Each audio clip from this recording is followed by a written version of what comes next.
why stepping away from the noise is not giving up. Have you ever caught yourself sitting at your computer or holding your phone, and suddenly hours have passed? You were only going to watch one video, maybe one more update, one more person talking about corruption, the banks, the government, the elites, the systems, the hidden agendas. And before you know it, your whole body feels heavy. You feel that tightening in your chest, that mix of anger, fear, frustration, and helplessness. And then there's that question underneath it all. If I stop watching this, am I being irresponsible? Am I turning away from truth? Am I copying out? I'll be honest, I used to struggle with that. Part of me thought that if I wasn't constantly looking at the darkness, I wasn't doing my part. Like somehow being more stressed meant I was more awake. Like peace meant I was being naive. But maybe I had that backwards. Because I'm starting to see there is a huge difference between being informed and being consumed. There is a difference between using discernment and giving your nervous system over to fear every day. There is a difference between seeing darkness and letting darkness become the center of your universe. And maybe that's the trap. Maybe the real trick is not only the corruption itself. Maybe the deeper trick is getting us to feed it with our attention. It's our emotion, our outrage, our fear, and our life force every single day. I respect the people who feel called to expose things. I really do. Some people are meant to pull back the curtain.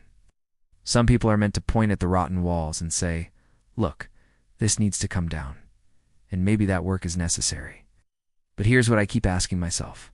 If everyone is only tearing down walls, who is building the new house? Maybe some people are here to be in the trenches. Maybe some people are here to reveal the cracks in the old system.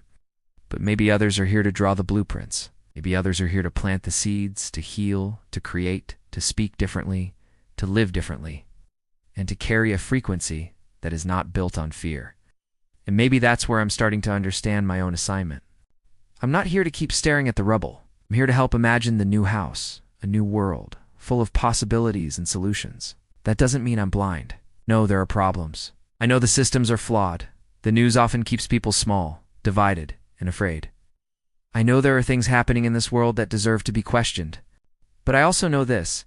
If I spend my whole life vibrating in fear, anger, and collapse, then what am I actually helping create? If we say thoughts have power, if we say frequency matters, if we say attention is creative, then we have to be honest about what we are feeding. Are we feeding clarity, or are we feeding doom?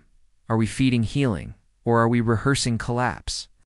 Are we building a new earth, or are we just emotionally orbiting the old one? That's not an easy question. I'm not saying I have it all figured out.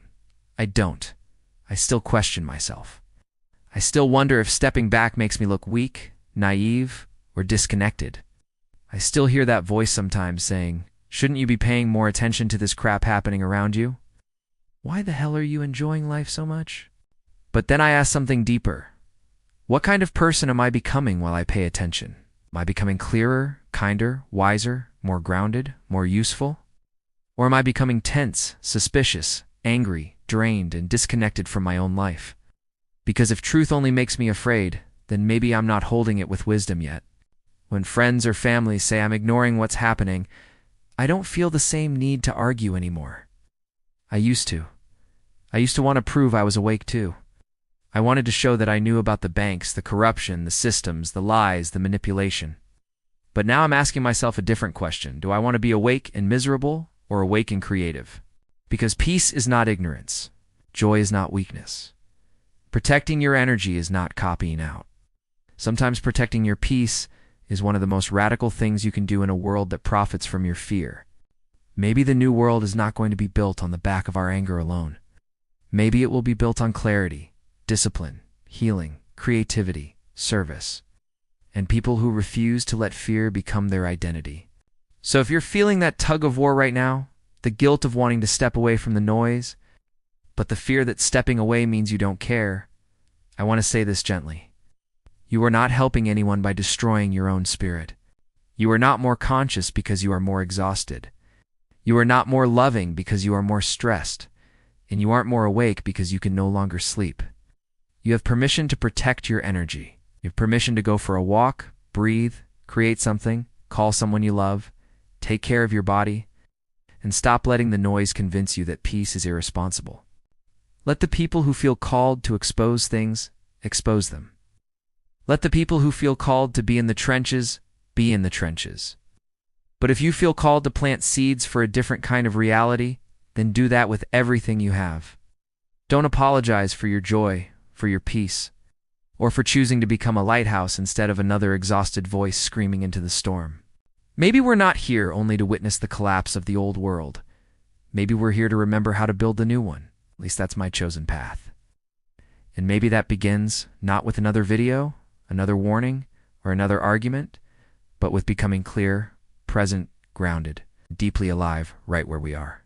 That's my share for today. If this speaks to you, let me know in the comments.